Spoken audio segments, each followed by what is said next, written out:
विश्वविद्यालय इलाहाबाद। जय जय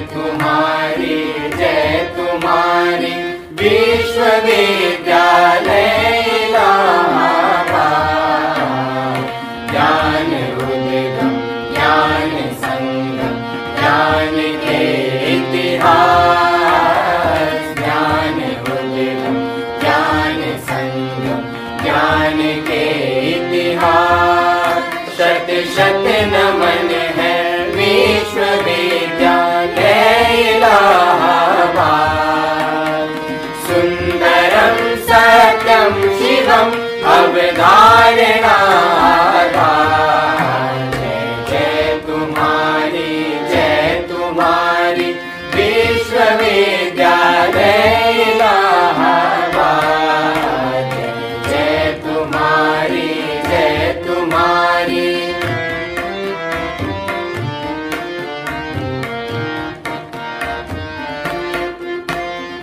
ज्ञान और विज्ञान का वर्धन तुम्हारा कर। साहित्य और संगीत की सेवा तुम्हारा धर्म। सबके लिए सब दिन तुम्हारा खुला शिक्षा द्वार। कर दिया तुमने सभी को योग्यता अनुसार। जय जय तुम्हारी ओम सच्चिदानंद रूपाय विश्वोत्पत्त्यादि हेतवे तापत्रय विनाशाय श्री कृष्णाय वयं नमः। जन्माद्यस्य यतोऽन्वयादितरतश्चार्थेष्वभिज्ञः स्वराट् तेने ब्रह्म हृदय आदिकवये मुह्यन्ति यत्सूरयः। तेजो वारिमृदां यथा विनिमयो यत्र त्रिसर्गो मृषा। धाम्ना स्वेन सदा निरस्तकुहकं सत्यं परं धीमहि। यं प्रव्रजन्तमनुपेतमपेतकृत्यं द्वैपायनो विरह कातरया जुहाव। पुत्रेति तन्मयतया तरोभिनेदुः तं सर्वभूतहृदयं मुनिमानतोऽस्मि। ॐ पूर्णमदः पूर्णमिदं पूर्णात् पूर्णमुदच्यते पूर्णस्य पूर्णमादाय पूर्णमेवावशिष्यते। ओम शांति शांति शांति।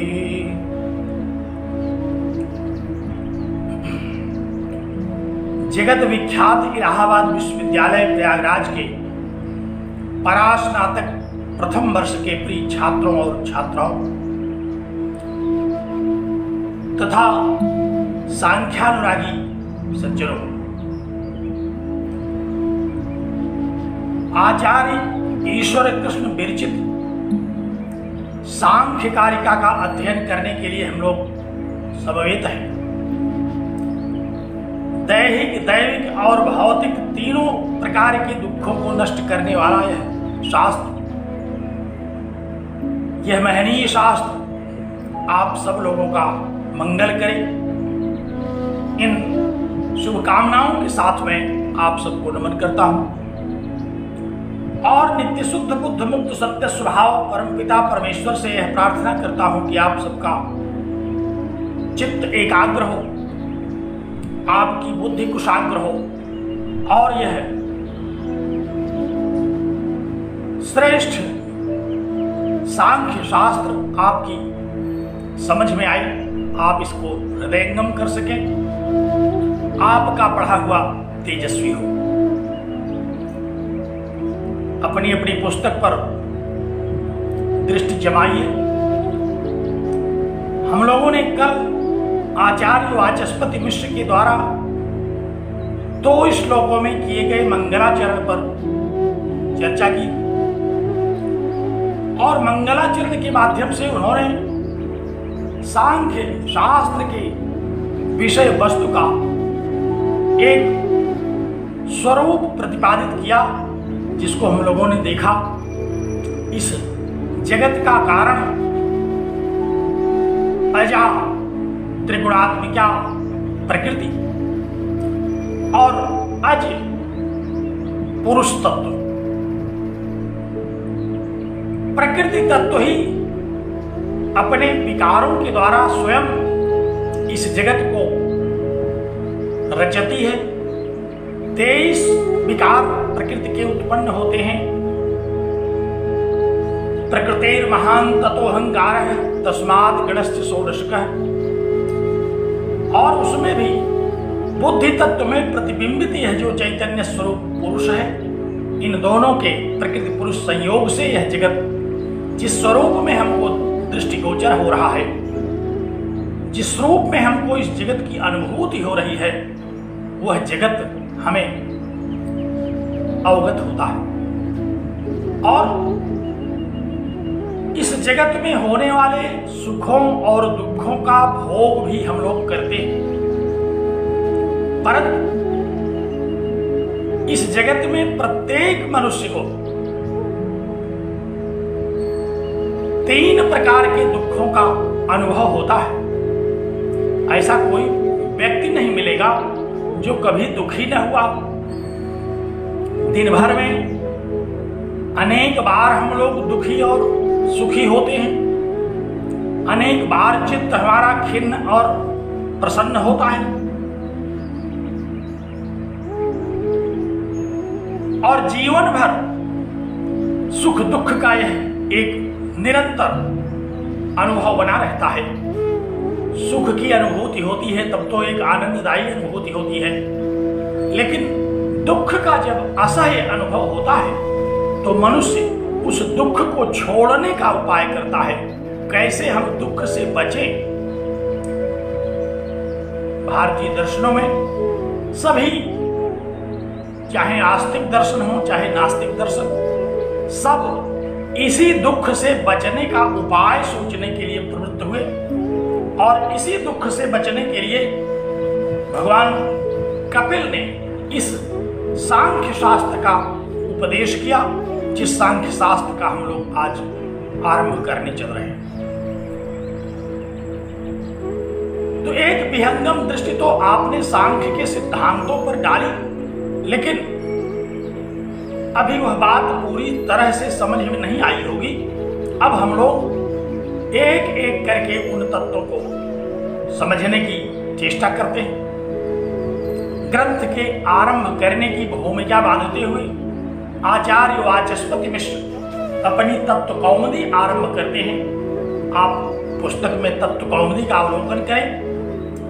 मैंने आरंभ में भी बताया था, आज पुनः स्मरण करा रहा हूं कि आपकी परीक्षा में तत्व कौमुदी से भी पंक्तियां व्याख्या के लिए पूछी जाती हैं और कारिकाएं भी व्याख्या के लिए आती हैं, तथा इन दोनों पर आधारित प्रश्न भी पूछे जाते हैं।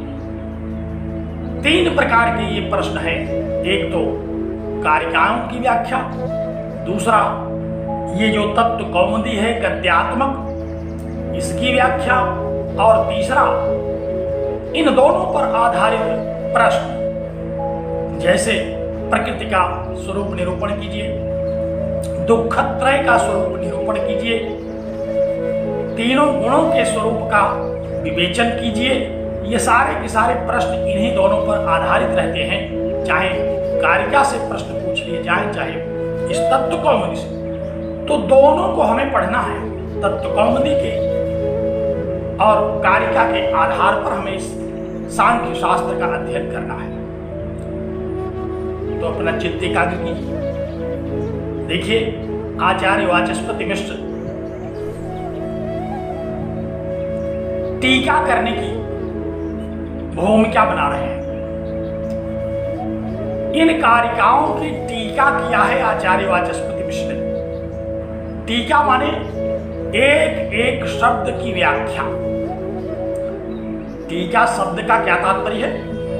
एक एक शब्द की व्याख्या, एक एक शब्द की वह व्याख्या जिससे सांख्य शास्त्र के सिद्धांतों का बोध हो, बड़े ही विद्वान आचार्य हैं। इनकी भाषा अन्य आचार्यों की तुलना में पर्याप्त प्रौढ़ है, तो आपको ध्यान से देखना पड़ेगा। जब हम तत्व कौमुदी की व्याख्या कर रहे होंगे तो भी आपको ध्यान से देखना पड़ेगा, और कारिका की जब हम व्याख्या कर रहे होते हैं तो भी आपको तत्व कौमुदी के ही आधार पर तो हम व्याख्या करते हैं, इसलिए बड़े ध्यान से समझना होगा। इससे आपका ज्ञानवर्धन होगा, शब्दों के ज्ञान का अभिवर्धन होगा, तत्व विवेचन करने की एक शैली विकसित होगी आपके मन में, और शास्त्र तो आप समझेंगे ही।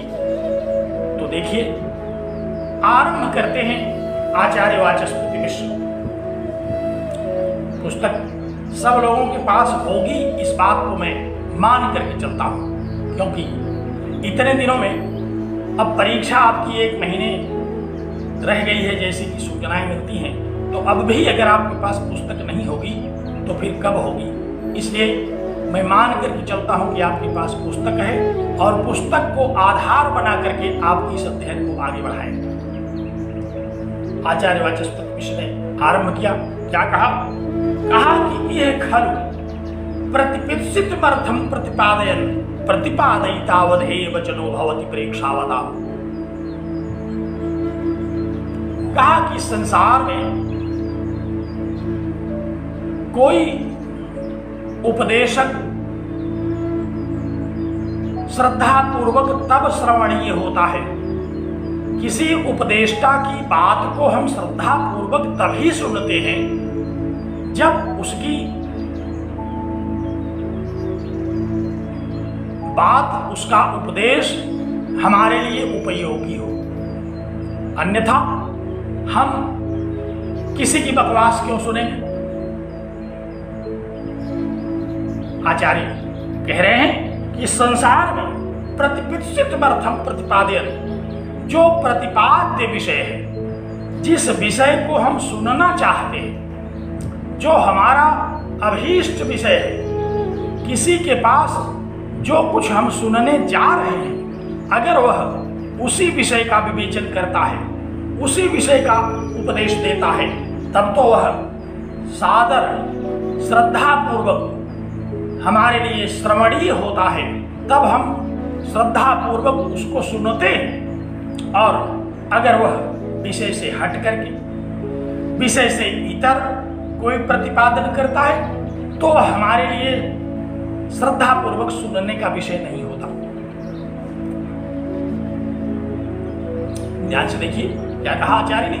कहा कि यह माने इस संसार में मनुष्यों में प्रतिपित्सितमर्थं, प्रतिपित्सित माने प्रतिपाद्य, जिज्ञास्य, जिसका प्रतिपादन किया जाना है, श्रोता जिसको सुनने के लिए उत्सुक है, उसी विषय का अगर कोई प्रतिपादयिता, कोई प्रतिपादन करने वाला, कोई व्याख्याता व्याख्यान करता है, तभी हम लोग श्रद्धा पूर्वक उसको सुनते हैं।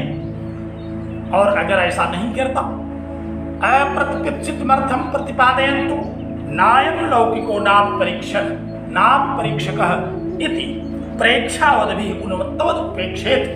और अगर अव्याख्येय विषय की व्याख्या करने लगा, अजिज्ञास्य विषय का व्याख्यान करने लगा, जो श्रोता को अभीष्ट विषय नहीं है उसको बताने लगा, तो बुद्धिमान श्रोता क्या करते हैं? प्रेक्षावता, जो प्रेक्षावान है, प्रेक्षावान वाले बुद्धिमान। प्रेक्षा शब्द का तात्पर्य है बुद्धि। हमारे कोशकार ने कहा कि नृत्य क्षणम प्रज्ञा प्रेक्षा। प्रेक्षा के इतने शब्द, इतने अर्थ बताए। नृत्य क्षण, जहां नृत्य, नाटक इत्यादि होता है, प्रेक्षागृह जिसको हम लोग कहते हैं, जहां अभिनय किया जाता है, नाट्यशाला, उसको भी हम लोग प्रेक्षागृह कहते हैं। तो नृत्य क्षण, जहां नृत्य, नाटक इत्यादि का ईक्षण हो, जहां उसका अभिनय हो, जहां दृष्टा लोग उसको देखते हैं, वह प्रेक्षा है, प्रेक्षागृह। और प्रज्ञा, बुद्धि को भी प्रेक्षा कहते हैं। तो प्रेक्षावताम माने बुद्धिमता, बुद्धिमानों के लिए वही सुनने योग्य होता है। बुद्धिमान उसी व्याख्याता को सुनता है जो उसके लिए अभीष्ट विषय का व्याख्यान कर रहा हो, अन्यथा वह उन्मत्तवद उपेक्षेत, उन्मत्त की तरह उसकी उपेक्षा कर देता है। उन्मत्त माने पागल। जैसे हम लोग हैं, अगर कोई पागल कुछ बोल रहा है तो उसकी उपेक्षा करके चले जाते हैं वहां से। ध्यान रखिए, आचार्य का संदेश क्या है, किसी पागल से कभी लड़ाई मत करिए। आप रास्ते में चले जा रहे हैं, कोई पागल मिल जाए, अब वह आपको कुछ बोल दिया, आप खड़े होकर के उससे शास्त्रार्थ मत करिए, क्योंकि वो पागल है। आप देखते ही, उसकी वाणी को सुनते ही, उसके द्वारा आचरण किए जाते ही आप समझ जाएंगे कि यह सामान्य व्यक्ति है कि असामान्य व्यक्ति है। यदि वह असामान्य है, उन्मत्त है, पागल है, तो उपेक्षेत, वह बुद्धिमानों की उपेक्षा का विषय बन जाता है। तो बुद्धिमानों के लिए वही विषय सुनने योग्य होता है जो उन्हें सुनने के लिए अभीष्ट है, जो प्रतिपाद्य विषय है। और जो प्रतिपाद्य विषय का व्याख्यान करने वाले लोग नहीं हैं, उनसे लड़ाई नहीं लड़ते, उनसे झगड़ा नहीं कर लेंगे। ऐसा नहीं है कि उनको अपशब्द कह करके भगा देंगे, बल्कि उपेक्षा कर देते हैं। क्या कह करके उपेक्षा कर देते हैं? कहते हैं कि नायम लौकिको ना परीक्षक, कहते हैं इनको लोक व्यवहार का ज्ञान नहीं है। ये जो वक्ता महोदय हैं, कई बार हम लोग देखते हैं, आरंभ करने चले सांख्य और बोलने लगे राजनीति शास्त्र पर, दर्शन शास्त्र विषय दिया गया, व्याख्यान शुरू कर दिया उन्होंने राजनीति शास्त्र पर। तो हम लोग क्या करते हैं? हम लोग सोच लेते हैं कि ये शास्त्रज्ञ भी नहीं है, ये व्यवहारज्ञ भी नहीं है, इनको सामान्य ज्ञान भी नहीं है कि वक्ता के लिए क्या विषय प्रदान किया गया है। ये सारे श्रोता किस विषय के जिज्ञासु हैं, तो यह समझ लेते हैं कि ये अव्यावहारिक हैं, इनकी बात में हमारे काम की कोई चीज नहीं है, हम उनकी उपेक्षा कर देते हैं। तो आचार्य ने यहाँ भूमिका बनाना शुरू किया कि आप लोगों के काम का शास्त्र है यह, आपके कल्याण के लिए यह शास्त्र आरंभ किया जा रहा है, इसकी उपेक्षा मत कर दीजिएगा। यह मत सोचिएगा कि यह आपके किसी काम का नहीं है। यह सांख्य शास्त्र का ही ग्रंथ है, सांख्य शास्त्र का ही उपदेश दे रहा है। और त्रिविध दुखों को नष्ट करने के लिए जिन शास्त्रों की चर्चा होनी चाहिए, वही इस शास्त्र में आरंभ की जानी है। तो आचार्य ने कहा कि बुद्धिमान लोग, अर्थात श्रोता को बुद्धिमान बता दिया कि आप बुद्धिमान हैं, आपको ये अवगत होना चाहिए कि आपके काम की बात ही यहाँ हम करने चल रहे हैं, इसलिए आप दत्त चित्त होकर के, आप एकाग्र मन होकर के हमारी बात को सुनिए। हम कोई अवांछित विषय का प्रतिपादन करने नहीं चल रहे हैं, हमारी बात को पागल की बात मान करके हमको उपेक्षित मत कर दीजिए। यह आचार्य का कथन है, क्योंकि एक सामान्य बात से उन्होंने आरंभ किया इस विषय का अवतारणा की। कहा कि प्राय हम लोग संसार में देखते हैं कि जहां वक्ता प्रतिपाद्य विषय जो दिया गया है, कार्ड में जो छपा हुआ है कि किस विषय पर व्याख्यान होगा, पुस्तिका में जो पता है हमको कि किस विषय पर हम सुनने आए हैं, अगर उस विषय से हट करके कोई वक्ता बोलने लगता है, तब तो हम उसकी उपेक्षा कर देते हैं। हम यह जान लेते हैं कि नायम लौकिक है, ये महाशय लोक व्यवहार से रहित है। लोक में ये उठते बैठते तो हैं, लेकिन विद्वत गोष्ठ्याम, विद्वानों की गोष्ठी में उपवेष्टुम नारहति, बैठने के योग्य ये नहीं है। हम लोग क्या समझ लेते हैं कि ये समाज के एक सामाजिक प्राणी तो हो सकते हैं, लेकिन विद्वानों की गोष्ठी में बैठने लायक ये नहीं है। तो नायम लौकिक है, नाप परीक्षक है, न तो ये व्यवहारज्ञ है और न ही परीक्षक माने शास्त्रज्ञ है। परितः हर प्रकार से शास्त्रों का जो विचार करे, परितः प्रमाण तर्केण, प्रमाणों के द्वारा, तर्कों के द्वारा, ईक्षते वस्तु तत्व, जो वस्तु विषय है उसका जो विचार करता है वही परीक्षक है, वही विद्वान है। उसी की बात सुनने योग्य होती है।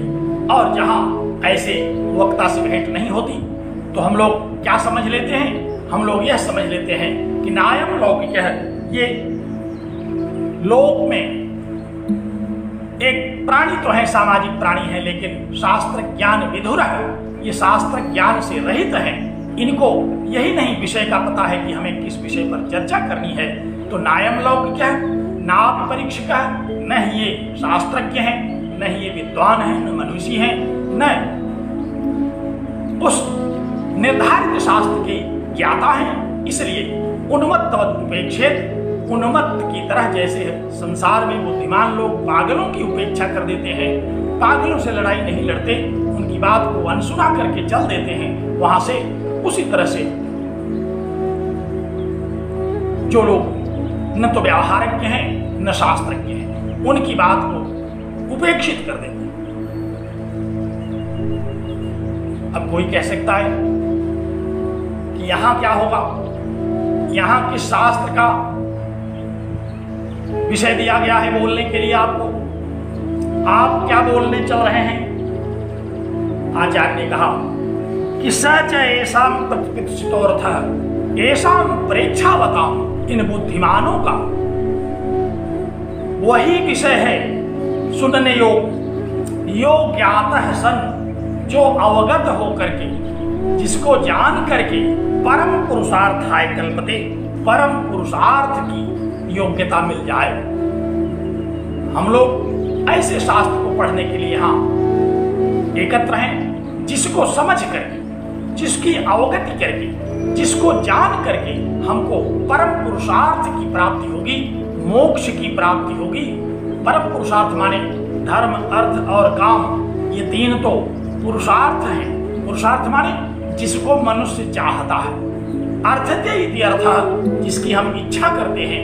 तो प्रत्येक मनुष्य अर्थ की भी इच्छा करता है, काम की भी इच्छा करता है, धर्म की भी इच्छा करता है, लेकिन ये सब पुरुषार्थ है। परम पुरुषार्थ किसको कहते हैं? कहा कि परम पुरुषार्थ तो कैवल्य को कहते हैं, मोक्ष को कहते हैं, जो त्रिविध दुखों से मुक्ति प्रदान करने के लिए हमें ज्ञान दे, वह है परम पुरुषार्थ का उपदेष्टा, वह है परम पुरुषार्थ का उपदेशक, वही है परम पुरुषार्थ का उपदेश करने वाला शास्त्र। तो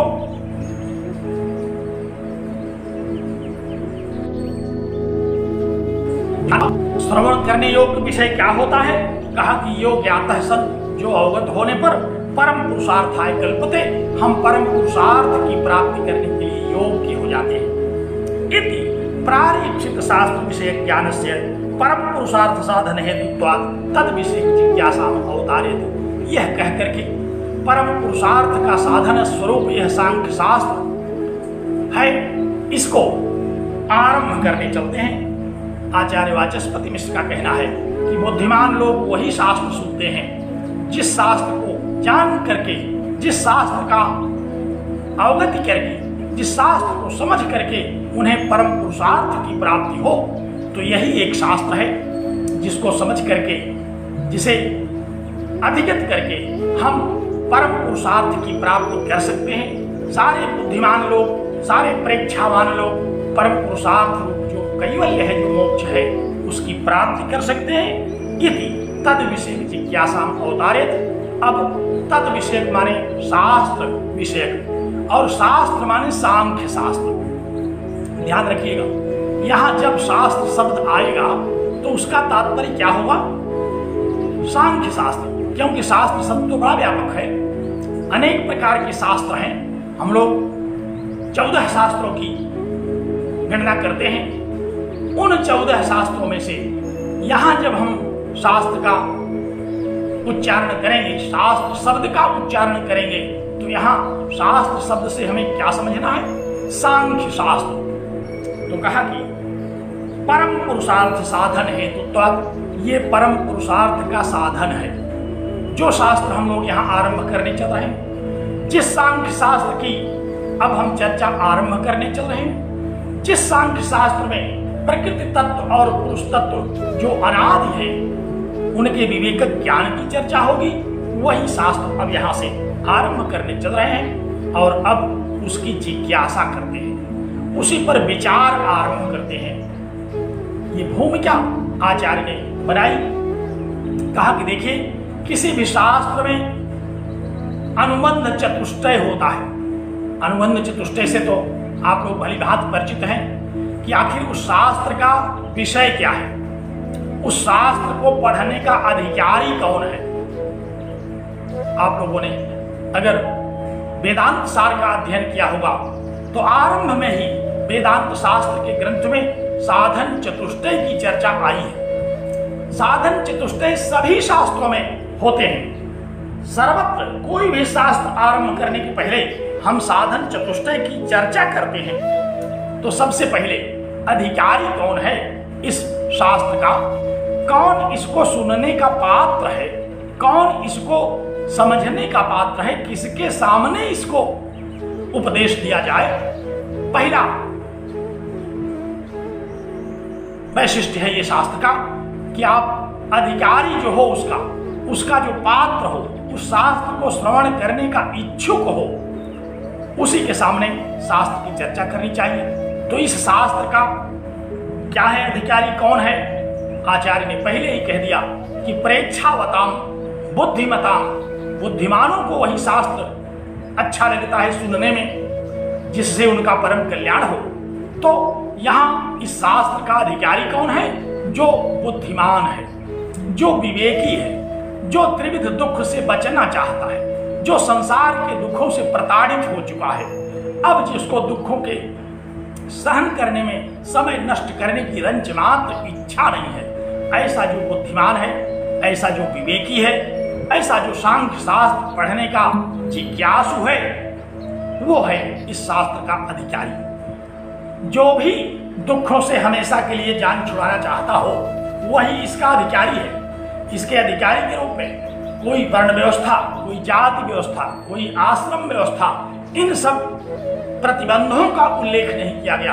आचार्य ने कहा कि दुख त्रय से जो बचना चाहता हो वही इस शास्त्र का अधिकारी है। हाँ, कौन बचेगा दुख त्रय से? जो बुद्धिमान हो, जिसको क्या करना चाहिए क्या नहीं करना चाहिए इसका सामान्य ज्ञान हो। तो इस शास्त्र का अधिकारी कौन है?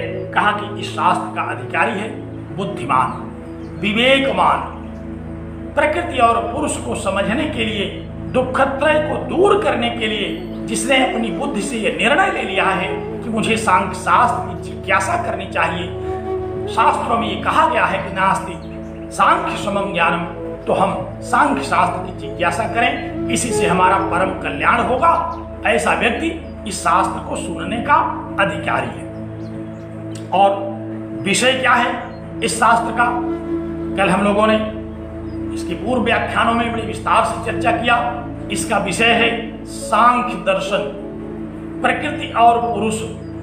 प्रकृति जो 23 तत्वों को उत्पन्न करती है तथा स्वयं, और पुरुष तत्व, ये 25 तत्व सांख्य के विषय है।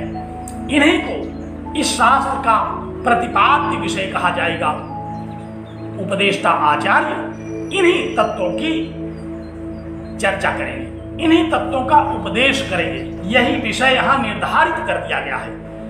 पहले से ही सूचना दे दी गई कि यहाँ निर्धारित विषय पर चर्चा होने जा रही है। यहाँ आपको इस बात का विचार करने की आवश्यकता नहीं है कि हमारे काम की विषय वस्तु यहाँ बोली जाएगी कि नहीं।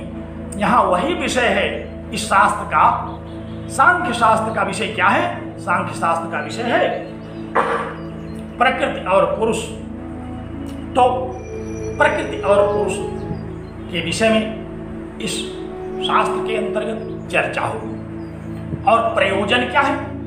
क्योंकि बुद्धिमान व्यक्ति बिना प्रयोजन के कोई कार्य करता नहीं। बुद्धिमान को नहीं ही करता।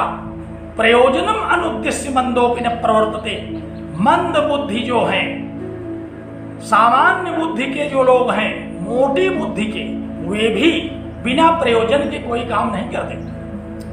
सामान्यतः हम लोग देखते हैं, किसी से कहिए कि आइए चलिए जरा चला जाए, तो कहेंगे क्यों, हमको क्या लाभ है, हमको क्या मिलेगा। पहले उनको बताइए कि उनका लाभ क्या है, उनको मिलेगा क्या, उनका कौन सा प्रयोजन सिद्ध होगा। तो जो सामान्य बुद्धि के लोग हैं, जो मंद बुद्धि के लोग हैं, जब वे बिना किसी प्रयोजन के प्रवृत्त नहीं होते, जब उनकी कोई गतिविधि बिना प्रयोजन को देखे, बिना उद्देश्य को समझे नहीं होती, तो बुद्धिमानों का तो कहना ही क्या है।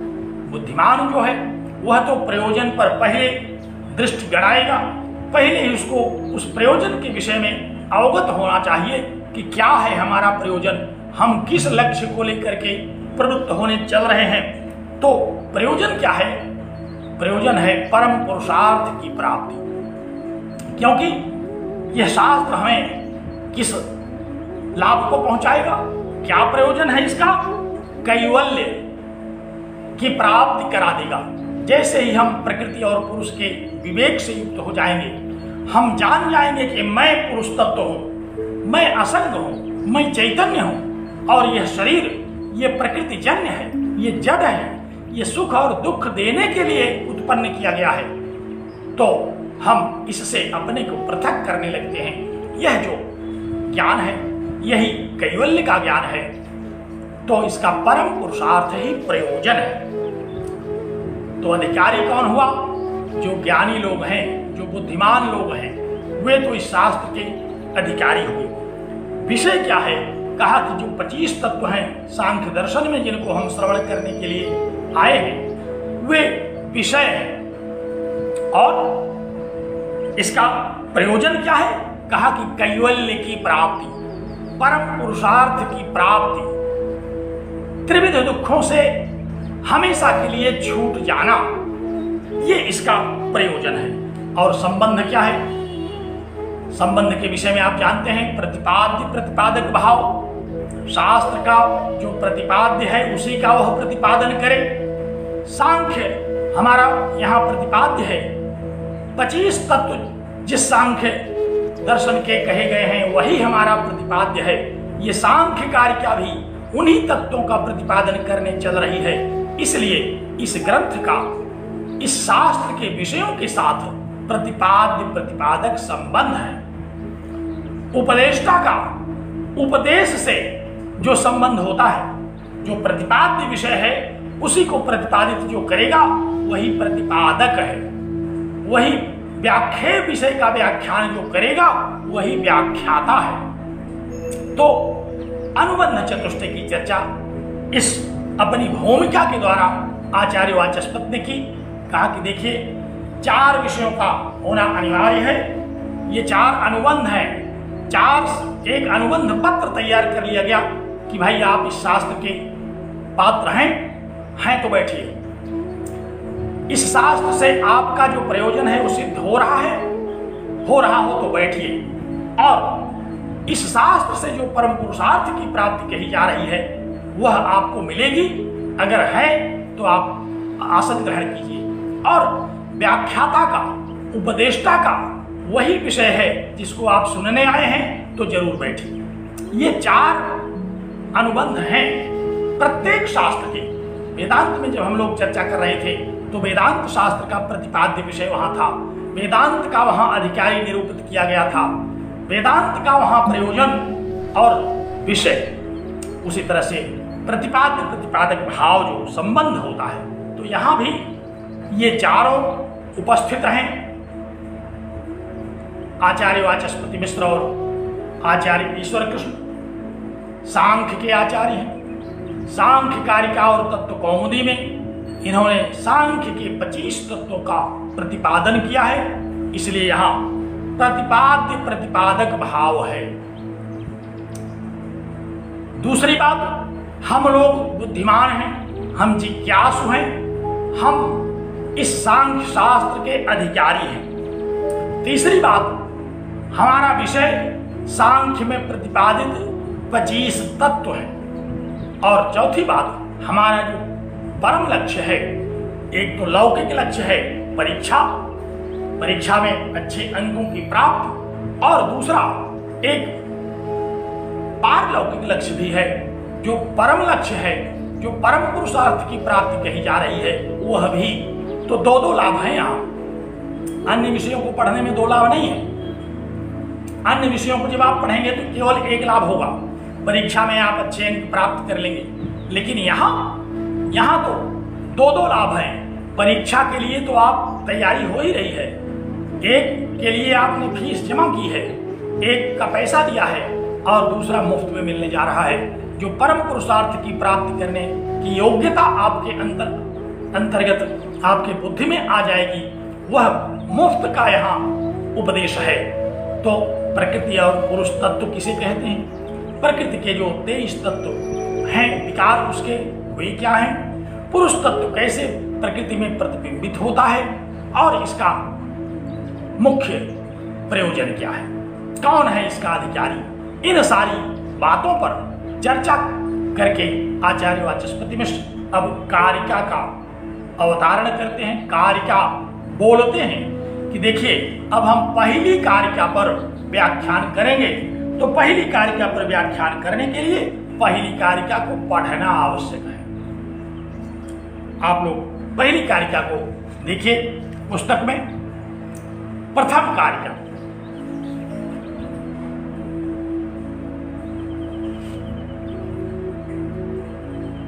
दुख त्रयाभिघातात् जिज्ञासा तदपघात के हेतु। कारिका मिली?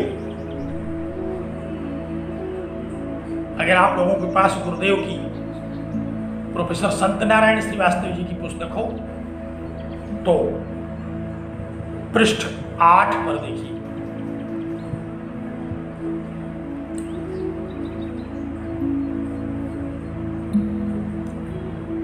पाठक जी कह रहे हैं कि व्याकरण पढ़ने से भी 2 लाभ हैं। देखो, 2 लाभ तो सर्वत्र हैं, और 2 ही क्यों, बहुत सारे लाभ हैं। एक शब्द का ठीक से ज्ञान हो जाए तो उससे भी बहुत बड़ा लाभ होता है। यहां पहले ही मैंने कहा था कि अपने विषय से मत भटकिए आप लोग। जब आप सांख्य की कक्षा में हैं तो आप परम सांख्यानुयायी रहिए। जब आप व्याकरण की कक्षा में होंगे तो आप व्याकरण हो जाइए। जब आप न्याय की कक्षा में हो तो नैयायिक बन जाइए।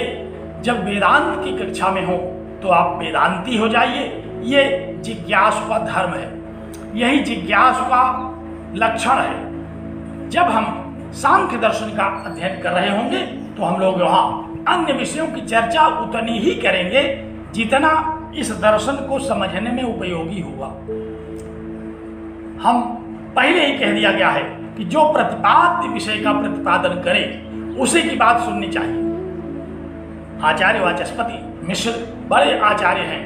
कोई दर्शन ऐसा नहीं है जो जिसके वो धुरंधर आचार्य न हो। पंडित प्रकांड है उनका यह वाक्य है। कौन सा वाक्य? कि जिस विषय का प्रतिपादन करना है वही बोलिए। जिस विषय का प्रतिपादन सुनने गए हैं आप उसी को सुनिए, अन्य बातों की उपेक्षा कर दीजिए। क्योंकि अन्य बातों पर अगर आप ध्यान केंद्रित करेंगे तो आपका जो मुख्य प्रतिपाद्य है वो बाधित होगा। तो चित्त एकाग्र कीजिए। पुनः सांख्य कारिका की इस पहली कारिका को देखिए, पढ़िए। क्या है कारिका? दुख त्रयाभिघातात् जिज्ञासा तदपघात के हेतु दृष्टे सा पार्था चेत नैकान्त्यत्यंतो भावात्। कारिका आपको मिल गई होगी। पुस्तक के नीचे अन्वय भी लिखा हुआ है, अनुवाद भी लिखा हुआ है, व्याख्याएं भी लिखी हुई हैं। अगर आप पढ़ करके आए होंगे तो सुविधा से थोड़ा समझेंगे, और नहीं तो मैं अब विवेचन तो करने आरंभ चल ही रहा हूं। ध्यान से सुनते रहिए। कारिका पर ध्यान एकाग्र कीजिए। क्या कहते हैं आचार्य ईश्वर कृष्ण पहली कारिका में? विषय की अवतारणा करते हैं। क्यों हम सांख्य दर्शन का श्रवण करें, क्यों हम सांख्य दर्शन का अध्ययन करें, क्यों हम सांख्य दर्शन की साधना करें, क्यों हमको सांख्य दर्शन की जिज्ञासा करनी चाहिए, क्यों सांख्य दर्शन की जिज्ञासा करने वाले को यहां बुद्धिमान कहा जा रहा है। ध्यान से सुनिए, कहा कि दुःखत्रयाभिघातात्, दुःखत्रय के प्रहार से। दुःखत्रय का एक ऐसा प्रहार है, दुःखत्रय माने दैहिक दुख, भौतिक दुख और दैविक दुख, इन्हीं को दुःखत्रय कहते हैं। संसार में जितने भी प्रकार के दुखों की अनुभूति होती है, उनको इस 3 विभागों में आचार्यों ने बांट दिया। क्या क्या नाम दिया? दैहिक, दैविक, भौतिक, तापा। ये 3 ताप हैं, 3 संताप हैं। तो कहते हैं कि दुःखत्रय के अभिघात, अभिघात माने प्रहार, चोट। ये जो दुःखत्रय हैं, इनमें से कोई भी एक दुख जब आ गया और चोट पहुंचाया, मान लीजिए दैहिक दुख कोई मिला, बीमार हो गए हम, चोट लग गई हमको, तो सबसे पहले क्या विचार आता है कि कैसे हम इस दुख से बचें। सर्वप्रथम मनुष्य क्या सोचता है, चाहे वो सांख्य शास्त्र पढ़े हो चाहे ना पढ़े हो, लेकिन प्रत्येक मनुष्य की यह प्रवृत्ति होती है कि जैसे ही उसको चोट लगती है, चाहे दैहिक दुख की चोट लगे, चाहे भौतिक दुख की चोट लगे, चाहे दैविक दुख की चोट लगे, चाहे सारे दुखों का प्रहार शुरू हो जाए, चोट तो लगेगी बुद्धि को ही। क्योंकि जब तक बुद्धि को पता न चले कि चोट लगी, तब तक चाहे जितनी चोट लगती रहे, हम उसका अनुभव नहीं कर पाते। कहीं भी चोट लगती है, आप चले जा रहे हैं और रास्ते में कोई कांटा गड़ गया, कांटा गड़ते ही जैसे ही चुभा, आपकी बुद्धि में एक सूचना पहुंची कि अरे कांटा चुभ गया, और आप दुखी हो गए। बुद्धि में एक प्रतिकूल अनुभूति उठी, और वही अनुभूति जैसे ही बुद्धि को पता चली। अब देखिए, पिछली कक्षाओं में जो आपने पढ़ा था उसका बड़ा उपयोग है यहां भी। मैंने कल बताया था कि बुद्धि तत्व में पुरुष तत्व प्रतिबिंबित रहता है। अब एक तत्व है बुद्धि तत्व, एक ओर से उसमें चोट लगी है तो वो जड़, उसको क्या पता कि चोट लगी कि नहीं लगी, लेकिन दूसरी ओर से उसमें पुरुष तत्व प्रतिबिंबित भी हो रहा है, वो चैतन्यवती भी है। तो जैसे ही चैतन्य के कारण बुद्धि चैतन्य है, इस कारण सूचना पहुंची बुद्धि में, अनुभव हुआ, वो दुखी हो गई। तो चाहे दैविक दुख हो, बुद्धि में सबसे पहले उसका अनुभव होगा, चाहे भौतिक दुख हो, बुद्धि में सबसे पहले उसका अनुभव होगा। और इसी तरह से सारे दुखों का अनुभव सर्वप्रथम कहां होता है? बुद्धि में। तो दुःखत्रयाभिघातात्, दुःखत्रय के अभिघात, अभिघात माने प्रहार, हन धातु है यहां मारने के अर्थ में, हन धातु से अभि उपसर्ग पूर्वक अक्ता प्रत्यय करके यहां बना अभिघात शब्द। ध्यान से सुनिए, अभी हन णिच और खै प्रत्यय करके अभिघात, यहां ऋजंत प्रयोग है। तो कहा कि अभिघात माने प्रहार, चोट। तो दुःखत्रय के प्रहार से सर्वप्रथम क्या होता है? कहा कि जिज्ञासा होती है। किस बात की जिज्ञासा? तदपघात के हेतु उससे बचने के उपाय के विषय में, दुखत्रय के प्रहार से जैसे ही कोई दुख हमको अनुभूति में आता है तो सबसे पहले बुद्धि में ही उसकी सूचना मिलती है दुख की, और बुद्धि ही उससे बचने का उपाय सोचने लगती है, क्योंकि जिज्ञासा भी बुद्धि में ही होगी। तो दुखत्रयों में से किसी भी दुख की अनुभूति भी बुद्धि में होगी और उससे बचने की जिज्ञासा भी बुद्धि में ही होगी। ये बुद्धि तत्व, जिसको हम लोगों ने आरंभ में ही पढ़ा था कि महान तत्व है, दोनों चोट भी बुद्धि से संबद्ध है और जिज्ञासा भी बुद्धि से संबद्ध है। तो सामान्य सी बात एक कहा कि दुखत्रयाधिघाता, दुखत्रय का जब प्रहार होता है, दैहिक भौतिक दुखों में से किसी दुख की चोट जब लगती है, बुद्धि में जैसे ही व्याकुलता उठती है, प्रतिकूल अनुभूति होने लगती है, तो बुद्धि में ही उससे बचने की जिज्ञासा भी उठ जाती है। तद अपघातक माने उस दुखत्रय का जो विनाशक उपाय है उसके विषय में जिज्ञासा होती है। एक शब्द है अभिघात, अभिघात माने चोट, अभिघात माने प्रहार, और दूसरा शब्द भी इसी से मिलता जुलता है अपघात। अपघात माने उस चोट को नष्ट करने का उपाय। तो यहां भी हन धातु है। तो दुखत्रयाधिघाता, दुखत्रय के प्रहार से जब बुद्धि में प्रतिकूल अनुभूति होती है तो तदपघात के हेतु जिज्ञासा भवति। तो उस दुख के निवारण के विषय में, उस दुख का विनाश करने के विषय में जिज्ञासा होती है, विचार होता है, इच्छा उठती है।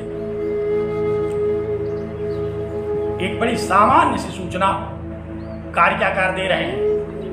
क्या दे रहे हैं कि भाई आप लोगों को जब जब दुख हुआ, चाहे दैहिक दुख हुआ होगा, चाहे भौतिक दुख हुआ होगा अथवा दैविक दुख, जैसे ही दुख की अनुभूति होती है वैसे ही आपके बुद्धि में, आपके मन में उस दुख से छूटने का विचार उठ जाता है। अब देखना यह है कि दुख कितना गंभीर है।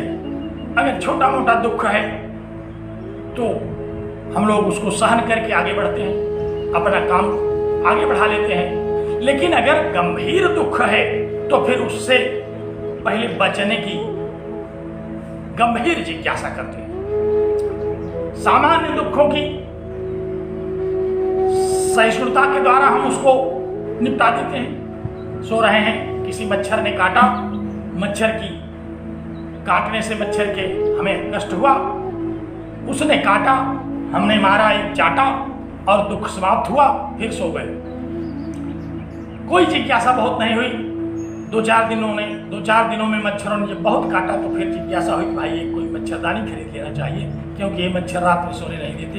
उपाय मन में आ गया, विचार मन में आ गया। तो दुखत्रयाधिघाता, दुखत्रय के प्रहार से उस दुखत्रय का विनाश करने के लिए जिज्ञासा भवति। जिज्ञासा प्रत्येक मनुष्य को होती है, और मनुष्य को तो होती ही है, सामान्य प्राणियों को भी होती है।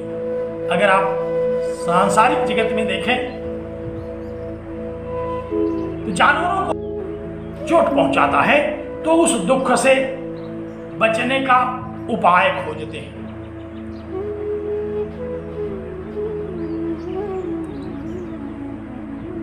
दूसरी पंक्ति देखिए,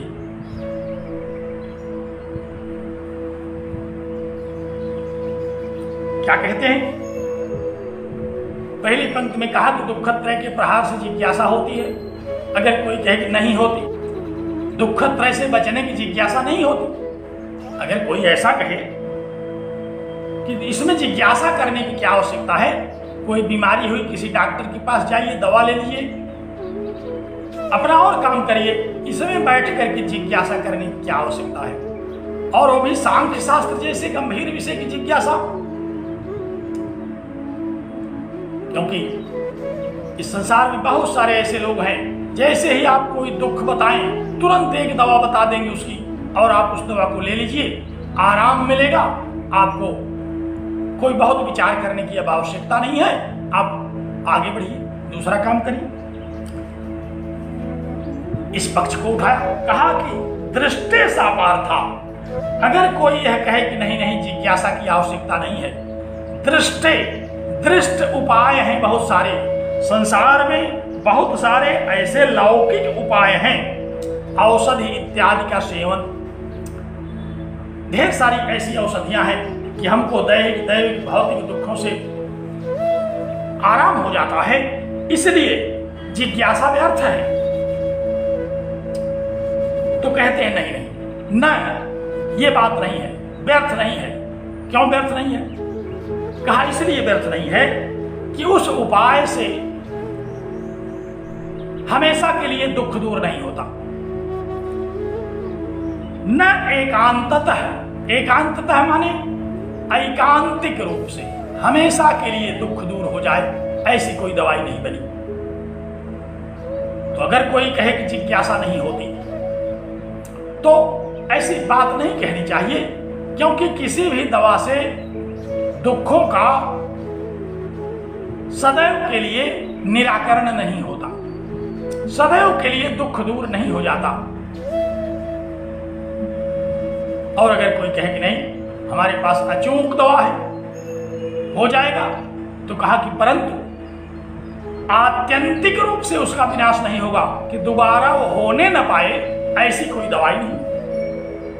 इसलिए दुख त्रय से बचने के लिए सांख्य शास्त्र की जिज्ञासा करनी चाहिए। यहां जिज्ञासा किसकी करने की बात कही जा रही है? यहां जिज्ञासा सांख्य शास्त्र की करने के लिए आचार्य कह रहे हैं कि दैहिक भौतिक दुखों से लिए, दैविक भौतिक दुखों से सदैव बचने के लिए, और ऐसा बचें आप कि दोबारा ये दुख होने न पाए, इसके लिए सांख्य शास्त्र की जिज्ञासा करनी चाहिए। अगर कोई यह कहे कि सांख्य शास्त्र की जिज्ञासा करना बेकार है, क्योंकि दैविक दुखों को